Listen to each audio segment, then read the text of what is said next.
तहसीन भाई युवा और प्रबुद्ध हैं, इस तरह इनको झूठ नहीं बोलना चाहिए। मैंने ये नहीं कहा कि शॉर्ट सेलिंग अलाउड नहीं है। शॉर्ट सेलिंग के दौरान आप मार्केट को इन्फ्लुएंस करते हुए नहीं दिख सकते। यह क्राइम है भारत में, और विदेश में क्राइम नहीं है। अगर आप शॉर्ट सेलर कंपनी है और आप कोई ऐसी चीज लिख रहे हैं जिससे मार्केट सेंटीमेंट पे प्रभाव पड़ेगा, वो क्राइम है। दूसरी बात, आपने कहा सेबी के चेयरमैन के बारे में, तो आपका खुद का बयान क्या है कि 2016 में यानी आने से पहले वो, और आप क्या कह रहे हैं, इन्वेस्टिगेट 2023 में कर रहे हैं, और इन्वेस्टिगेट 2023 में हो रहा। अगर आपका भी आरोप सही माना जाए तो 2016 में जो चीज खत्म हो गई आपके हिसाब से, वो 2023 में प्रभावित हो रही है। मान्यवर, इस प्रकार के तर्क देने से बचना चाहिए। और मैंने भी एक सीधा सवाल किया है भाई। अब सुनिए, आप जिन लोगों को बोलते हैं, अभी तो सुब्रमण्यम स्वामी ने परसों एक ट्वीट किया है जिसमें उन्होंने कहा कि एक ब्रिटिश कंपनी में डायरेक्टर थे राहुल गांधी जी, और उसमें ब्रिटिश सिटीजन लिखा हुआ है। क्यों नहीं आपने कहा जांच होनी चाहिए? बोलिए साहब। हम नहीं कह रहे कि सच है, जांच होनी चाहिए, वो तो आजकल नहीं होनी चाहिए। सरकार हर चीज की जांच करे। सरकार को क्या सरकार नहीं, क्यों तब नहीं तो आप कर रही? मैं तो कहेंगे कह रहा बदले हूं की राजनीति, बदले की राजनीति, बदले की राजनीति। प्लीज इसकी जांच कराइए। लेकिन आपको राहुल गांधी पे जो जांच करनी है कराए, और आप कर भी रहे हो।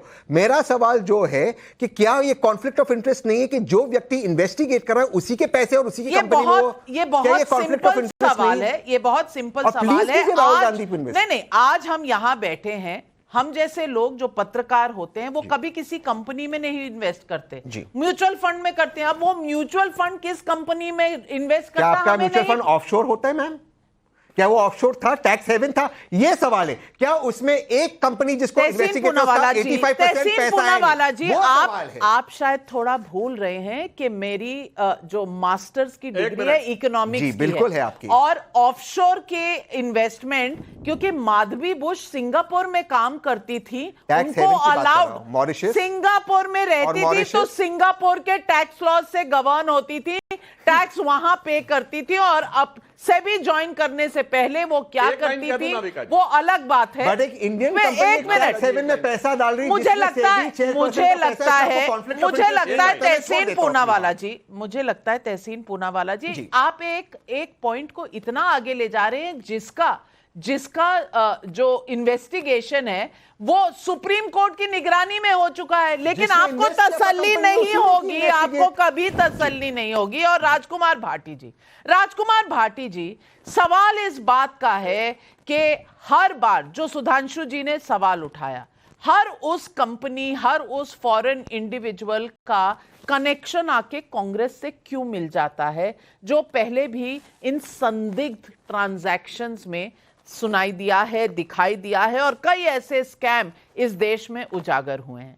सवाल नंबर 1। सवाल नंबर 2, इंडिया एक इकोनॉमिक पावर बन रहा है, और इकोनॉमिक पावर जब बन रहा है तो हम देख रहे हैं हमारे आसपास के देशों में क्या हो रहा है, तख्ता पलट हो रहे हैं। क्या अराजकता फैलाने की कोशिश हो रही है? जो आरोप लगाया, क्या इसमें दम नहीं है?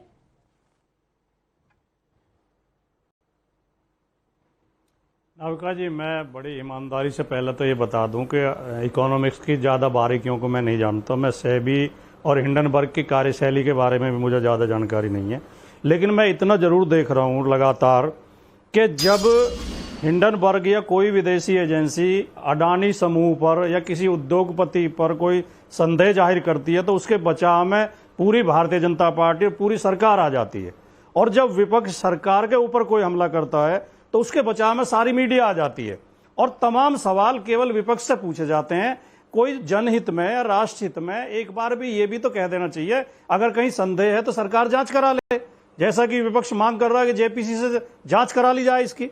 दूसरी बात, आपने जो कहा कि अर्थव्यवस्था बहुत मजबूत हो रही है, मुझे तो ऐसा लगता है कि माननीय मोदी जी ने अपने 18 घंटे काम करके इस देश के जो अर्थतंत्र को लूटतंत्र में तब्दील कर दिया है।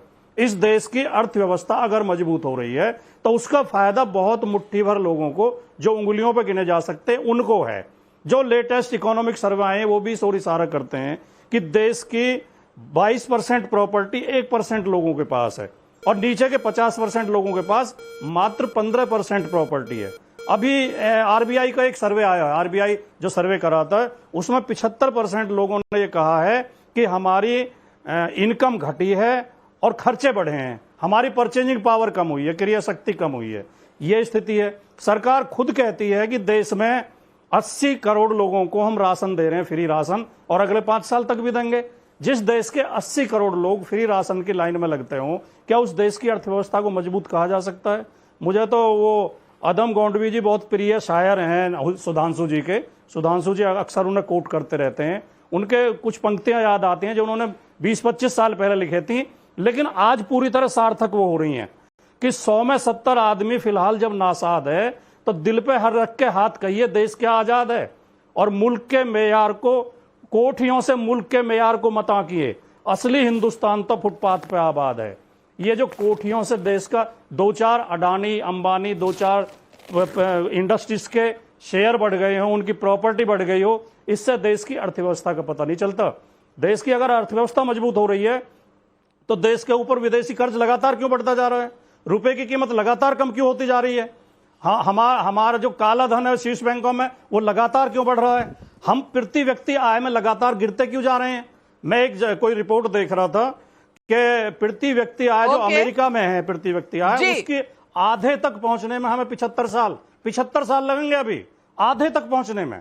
आखिर में मैं एक टिप्पणी और कर दूं कि ये कहना कि विदेशी कुछ लोग ये सरकार को गिराने की साजिश कर रहे हैं या मोदी जी को हटाना चाह रहे हैं, जिस मोदी जी को मीडिया विश्व गुरु बताता है, विश्व में डंका बज रहा है, रूस यूक्रेन का युद्ध रुकवा दिया, अमेरिका को प्रभावित करते हैं, मुझे लगता है बस एक सवाल बाकी रह गया बाटी जी कि दुनिया में जो क्लाइमेट चेंज हो रहा है वो क्यों हो रहा है, और मोदी जी विश्व गुरु हैं तो क्यों नहीं रुकवा रहे? शायद यही एक सवाल बाकी रह गया, ये भी पूछ डालिए। लेकिन आपने सवाल सही उठाए, सुधांशु जी मुस्कुरा रहे हैं, जवाब देंगे। मेरा एक छोटा सा सवाल बीच में है, ये अखिलेश जी ने आज जो ट्वीट किया मेरी समझ में नहीं आया है। मैं मास्टर्स इकोनॉमिक्स में हूं, शायद हिंदी में नहीं हूं, इसलिए ये समझ में नहीं आया कि बांग्लादेश का अलग नजरिए वाला बहुसंख्यक का मायने क्या होता है, ये क्या होता है, कहना क्या चाह रहे हैं? आप जैसी विद्वान पत्रकार, इतनी वरिष्ठ पत्रकार, आप नहीं समझ पा रही, मुझे इस पे आश्चर्य है। अलग नजरिए वाला बहुसंख्यक समाज वो है जैसे हम अलग नजरिए वाले हैं, हम बहुसंख्यक हैं भारत में, लेकिन अलग नजरिए वाले हैं, हमें मोदी सरकार उत्पीड़ित करती है, दमन करती है, जेल में डालती है, मुकदमे कायम करती है। अलग नजरिए वाला वो समुदाय है वहां, सिंपल हिंदी में समझा देते ना कि हम हिंदू हैं, वो मुसलमान हैं, तो मुसलमान लिखने में इतना परहेज क्यों है, ये मेरी समझ में नहीं आया, और आप भी नहीं समझा रहे हैं। आप भी मुझे गोल गोल दुनिया की सैर करा रहे हैं। लेकिन सुधांशु जी भाटी जी की अब मजबूरियां देखिए और उनके सवाल भी आपने सुने, जवाब दे दीजिए।